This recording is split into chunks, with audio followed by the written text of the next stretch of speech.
Lu pernah kepikiran nggak kenapa orang bisa ribut cuma soal kunut, tapi diam soal kemiskinan di sekitar masjidnya sendiri? Kenapa perbedaan fikih sering terasa bukan sebagai diskusi, tapi sebagai ancaman? Dan kenapa mazhab yang seharusnya menjadi ruang pengelolaan perbedaan, di sini justru diperlakukan seperti identitas yang harus dibela? Kalau mazhab memang cuma metode, kenapa rasanya seperti harga diri? Dan pertanyaannya, ini masalah mazhab atau masalah cara kita memahaminya? Mazhab tak pernah dirancang sebagai penentu iman, apalagi penentu keselamatan. Ia lahir untuk menata praktik keagamaan, bukan untuk menghakimi keyakinan. Namun dalam konteks Indonesia, mazhab seringkali diperlakukan bukan sekedar tradisi keilmuan, melainkan sebagai identitas kolektif yang terasa sulit disentuh. Akibatnya, perbedaan pendapat kerap dibaca sebagai potensi perpecahan, dan kritik, terutama di tingkat masyarakat, sering diterjemahkan sebagai serangan. Padahal, jika kita tarik ke belakang, secara historis, mazhab memang tidak pernah lahir untuk memisahkan umat satu sama lain. Lalu kenapa di Indonesia, mazhab lebih dibela sebagai identitas daripada dijalankan sebagai sistem pengelolaan hukum? Tapi sebelum membahas konflik yang kita lihat hari ini, ada satu hal yang harus kita pahami lebih dulu, yaitu definisi mazhab itu sendiri. Karena tanpa memahami fungsi awalnya, kita akan terus salah paham antara perbedaan sebagai diskusi dan perbedaan sebagai ancaman. Di video ini, gue akan mencoba memahami mazhab, bukan buat nyari siapa yang paling benar, tapi buat ngerti kenapa ia bisa jadi seperti sekarang. Sama gue Juki, di Ekos.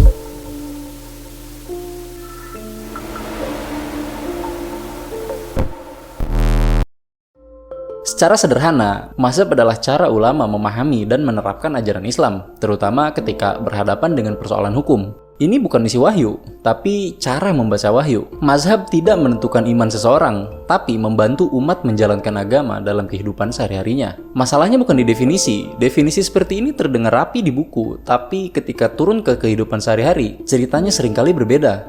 Kalau semua sepakat mazhab itu cuma metode, kenapa di lapangan beda metode bisa bikin orang dicap menyimpang, bahkan dianggap bukan bagian dari kita? Artinya, ada sesuatu yang berubah, bukan dari kitabnya, tapi cara mazhab itu hidup di tengah masyarakat. Menurut Wahbah Az-Zuhaili, dalam bukunya Al-Fiqh Al-Islami wa Adilatuhu, mazhab itu sebenarnya cara ulama memahami ajaran Islam, terutama saat menarik hukum dari Al-Quran dan Sunnah.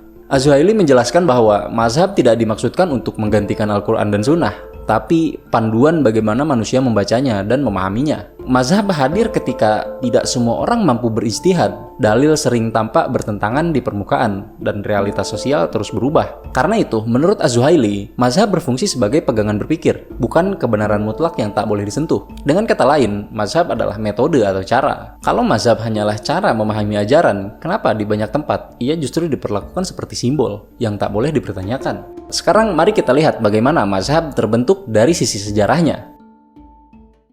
Joseph Schacht dalam bukunya yang berjudul An Introduction of Islamic Law menjelaskan bahwa hukum Islam awal tidak langsung berbentuk sistem rapi. Pada abad pertama Islam, hukum berkembang secara lokal, praktik mendahului teori, dan ulama belum terikat pada satu mazhab baku. Yang ada justru tradisi kota, otoritas guru, dan kebiasaan komunitas. Mazhab menurut Schacht muncul belakangan sebagai respon atas kebutuhan stabilitas hukum. Artinya, mazhab tidak turun dari langit dalam bentuk siap pakai. Ia lahir perlahan-lahan karena umat butuh pegangan hukum yang bisa dipakai bersama-sama. Ia lahir ketika wilayah Islam meluas, umat makin beragam, dan konflik penafsiran sulit dihindarkan. Mazhab hadir untuk membuat perbedaan pendapat tetap berada dalam satu kerangka yang sama. Bayangin gini, lu lagi di kota besar, tanpa Google Maps, semua orang jalan pakai insting masing-masing. Awalnya mungkin fleksibel, tapi makin rame, ada aja pasti orang yang tabrakan. Mazhab itu seperti peta, yang baru digambar setelah kota itu terlalu padat. Bukan karena orang-orang malas mikir, tapi karena hidup bersama butuh aturan yang bisa dipakai rame-rame. Jadi ketika mazhab mulai ditetapkan, itu bukan tanda kemunduran, itu tanda masyarakat sudah terlalu kompleks untuk dikelola dengan improvisasi. Harun Nasution dalam bukunya yang berjudul Islam Ditinjau dari Berbagai Aspeknya menjelaskan bahwa mazhab baru benar-benar terbentuk sekitar 700-800 Masehi, bukan saat para imam masih hidup, tapi setelah mereka wafat. Awalnya, pendapat Imam A bisa dikritik, murid bisa berbeda, bahkan guru dan murid bisa saling bantah. Namun, setelah generasi awal berlalu, umat butuh kepastian, maka pendapat-pendapat itu mulai ditulis, dirapikan, lalu diajarkan dari generasi ke generasi. Di titik inilah, mazhab mulai berubah dari diskursus hidup menjadi tradisi yang dijaga. Bukan karena salah, tapi karena masyarakat membutuhkan stabilitas. Masalahnya, stabilitas sering dibeli dengan penghentian pertanyaan. Well, Behjat Halak dalam bukunya The Origin and Evolution of Islamic Law menjelaskan bahwa apa yang sering disebut penutupan pintu ijtihad bukanlah kematian nalar keislaman. Ini terjadi karena kebutuhan praktis. Hukum tidak bisa terus cair. Kalau harus diterapkan ke masyarakat luas, negara membutuhkan kepastian, umat membutuhkan rujukan yang stabil. Maka mazhab mulai diperlakukan sebagai kerangka yang dijaga, bukan lagi arena debat terbuka. Bukan untuk mematikan akal, tapi untuk mencegah kekacauan hukum. Namun, disinilah paradoksnya muncul. Sesuatu yang awalnya dibuat agar umat lebih mudah beragama, di beberapa konteks justru berubah menjadi batas sosial. Di Indonesia misalnya, mazhab sering tidak berhenti sebagai cara memahami hukum, melainkan berubah menjadi penanda kami dan mereka, simbol kesolehan, bahkan alat legitimasi sosial. Padahal secara sejarah, mazhab lahir untuk mengelola perbedaan, bukan mengeras menjadi identitas. Kalau kondisi sosial yang melahirkan mazhab sudah berubah, kenapa cara kita memperlakukannya justru membeku? Kalau mazhab memang metode, maka perbedaan bukanlah kecelakaan. Ia justru bagian dari desainnya. Untuk memahami ini, kita harus masuk ke satu titik penting, perbedaan di kalangan ulama awal.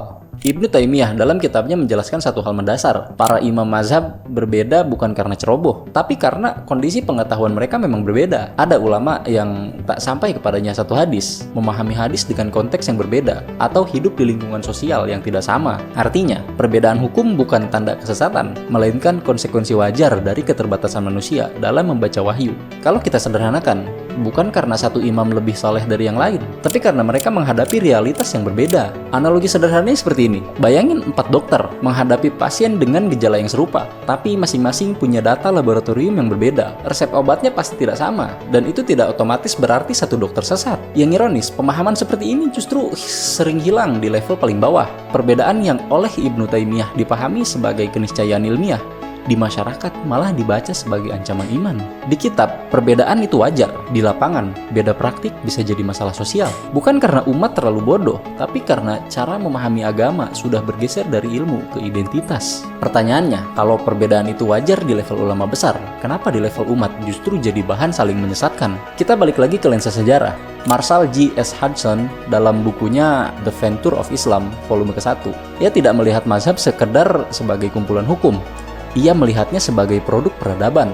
Mazhab tumbuh bersama kota-kota besar Islam, lembaga pendidikan, jaringan ulama, dan kebutuhan masyarakat yang makin kompleks. Dengan kata lain, mazhab bukan cuma soal halal haram, tapi tentang bagaimana sebuah peradaban mengatur hidupnya. Karena itu, mazhab selalu terkait dengan wilayah, bahasa, tradisi lokal, dan struktur sosial. Ini penting, karena sejak awal, mazhab memang tidak pernah netral secara sosial. Ia selalu hidup di dalam konteks masyarakat tertentu. Pertanyaannya, kalau mazhab selalu tumbuh bersama peradaban, maka setiap wilayah Islam pasti mengembangkan corak mazhabnya sendiri. Mazhab tidak menyebar di ruang hampa, ia mengikuti jalur perdagangan, pendidikan, dan otoritas keilmuan. Dari sini, pertanyaan besar bukan lagi mazhab mana yang paling benar, tapi bagaimana satu mazhab bisa menjadi dominan di satu wilayah. Kita masuk ke Indonesia. Azumardi Azra dalam bukunya yang berjudul Jaringan Ulama Timur Tengah dan Kepulauan Nusantara menjelaskan bahwa dominasi mazhab Syafi'i bukan hasil pemilihan teologis massal, tapi hasil jaringan keilmuan. Ulama Nusantara sejak abad ke-17 sampai 18 belajar di Mekah dan Madinah, berguru pada ulama Syafi'i, lalu pulang membawa cara beragama itu. Dari sini, mazhab Syafi'i menjadi standar pengajaran, rujukan kitab, dan praktik keagamaan sehari-hari. Menurut Martin van Bruinsen, dalam bukunya NU, Tradisi Relasi Kuasa dan Pencarian Wacana Baru, menunjukkan lapisan berikutnya. Di Indonesia, mazhab tidak hanya hidup di kitab, tapi diletakkan ke pesantren, organisasi, tradisi ritual, dan rasa kita.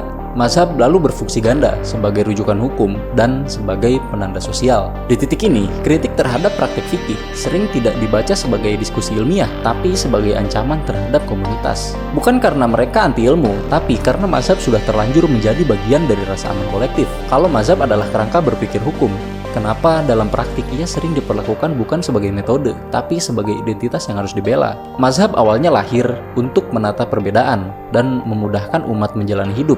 Kenapa justru perbedaan kecil di dalamnya sering terasa lebih mendesak daripada persoalan sosial di sekitarnya? Di titik inilah, kritik terhadap cara ulama memperlakukan fikih mulai muncul dari para pemikir modern.